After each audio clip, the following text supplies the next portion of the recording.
Nomad, aka Pigs on Bikes, and today I'd like to talk about 10 items that I found useful whilst my wife and I travelled through India, Bangladesh, Myanmar and Cambodia. So without further ado, the 10 items are a small dry sack, an umbrella, a power bank, 15 metres of 550 strength paracord, a small first aid kit, a copy of the SAS Survival Guide by John Lofty Wiseman, a head torch with white and red flashing lights on, a small USB powered fan, a multi-tool, and of course the survival tin as detailed in the SAS Survival Guide. Okay, right, now starting again at the beginning, why do I think all of these are really useful? Okay, the dry sack obviously keeps stuff dry, electronics, passport, wallet and things like that. The other thing that I found it useful for is that you can empty all the stuff out of it, or you don't have to necessarily empty all the stuff out of it, you can just put some extra air in it, and then you've got a nice travel pillow, so it saves you double packing, a travel pillow and one of these. Also, these are much easier to inflate, you don't need to fill them right up with air to use them as a travel pillow. They're pretty good. The other thing that I found it useful for was whilst we were travelling on a boat. Now, after previously being on a boat in Cambodia that sunk, I realised the value of having a bag that floated. So when on a small boat, it's useful just to put some extra air into your dry bag whilst you're on the boat, stuff it into your day pack, and then that way everything in your day pack has got more chance of floating. Obviously if you've got some big lumps of steel in there or a brick, that's probably not going to happen, but you can give it every opportunity possible by filling up the extra room in your bag with air, by filling your dry bag up with it. So pretty useful, that's cool. Umbrella.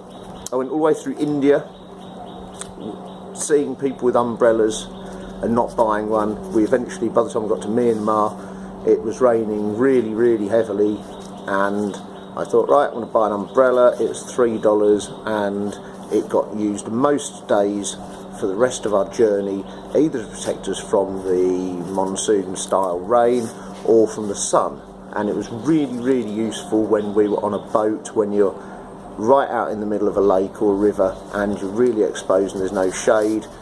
This was really useful. I used this. Tanya didn't use hers, and she was the one that ended up really sunburned at the end of it, painfully sunburned. Really useful piece of kit, an umbrella. 15 metres of paracord.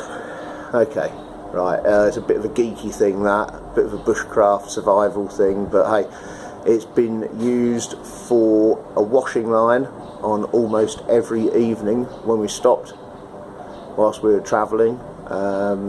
It's been used to hang my bag up a tree to stop insects getting into it. It's been used to put up a mosquito net, a hammock, and also it's been used whilst I climbed a tree to cut the top out of it. So don't ask why, but yeah, very useful. This stuff is excellent because it's got 7 inner cords, and each of those inner cords is made of 2, or depending on the strength of it, 2 or 3 even finer filaments. Okay, so if you want, you can take 1 metre of this. I think this is 7 core. You can take 1 metre of this and you can end up with 7 metres of quite thin string. Now that string is really useful. It's really useful for repairing rucksacks. 1 metre of this stuff makes an excellent shoelace. If you break your shoelace, there's about 1 million uses for this stuff. Look it up on YouTube. 10 uses for paracord. You'll find hundreds of things. It's really good stuff. Okay, the power bank. Right, this is a brick of energy. It's massive. It's heavy. Everything's a compromise. I personally couldn't see the point in taking a smaller power bank with me that could get broken and that wasn't going to survive the travelling experience that we're going to do. And also I didn't want something that after a day was going to be flat, because we're going to go off the beaten track, and it proved its worth numerous times, particularly when you're in less developed countries and the mains power supply is not particularly reliable.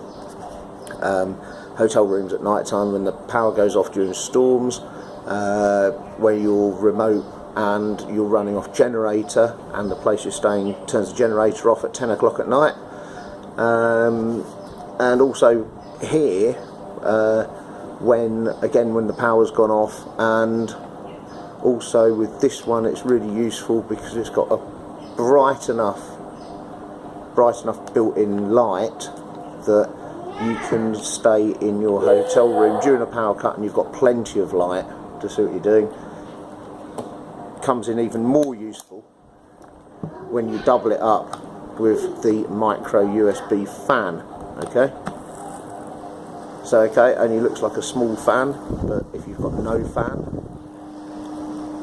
at night time when it's hot, sometimes even the smallest fan can mean the difference between being able to sleep and sitting there all night unable to sleep because of the heat. Also really useful on trains when you don't have an aircon compartment, and on planes when it's too hot on the plane as well. Ooh, excuse me, tea's getting cold. So that's really good. £3, $3, something like that on eBay. Oh, cost of things, yeah. Dry bag, Fango dry bag. I think it was 11 quid for a set of 3, so $15 for a set of 3. Umbrella, $3 or $4. Paracord is good. Paracord's about $1 a metre. What else have we done so far? Power bank, Amazon, about $35. $3 for the fan. Right, where else are we? Multitool. Multitool, this is a cheap multi-tool. It's not a Leatherman or anything like that, it's just a cheap multi-tool. Don't need to, it's not an everyday use item, but it's got a small screwdriver on it, which I've used a number of times. It's got a can opener, a bottle opener, it's got a Phillips screwdriver on it, it's got a pair of pliers, and it's got a couple of knives. Obviously, if you're travelling through the airport, this needs to go in your hold luggage. It cannot go in your hand luggage. I've used that so many times just for general repairs on things, and whilst we're on the beach making little wooden boats and general fun and games. First aid kit, pocket sized first aid kit, so if you want to go for a walk, jungle trek or something like that, you can just slip that into your pocket. If you don't want to take a day bag, if you're only going for, I don't know, an hour or so out, you take one of these, double it up with your survival tin, of course. First aid kit in it has got general medicines, a small bandage on the top, piece of gaffer tape there with some needles behind it, so you can do running repair on any of your kit. Yeah, all sorts. It's stupid to go out without one of these. First aid kit, general contents in it. Very, very low cost, maybe $5, $6 from online eBay or Amazon or something like that. Let's do this. Okay, so you're on a bus and you're on 8-hour bus journey or something. Phone battery goes flat. You don't want to use the power in your power bank because you want to save it, but you've got something to read here. It's a really interesting little book. It's got everything in it that you could possibly come across. So it's got indication on the weather, how to read the weather, how to tie knots, how to chop wood.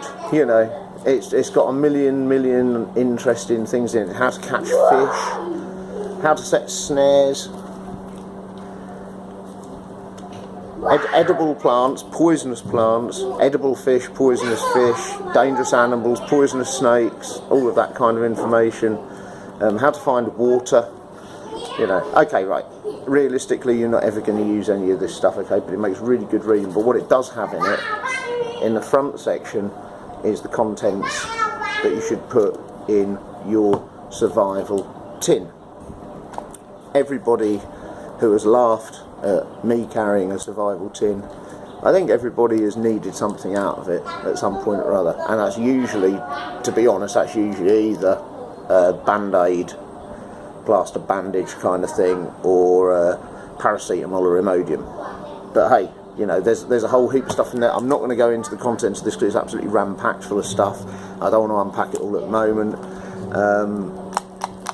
There's not a lot of air in that thing. You know, it's quite full of stuff.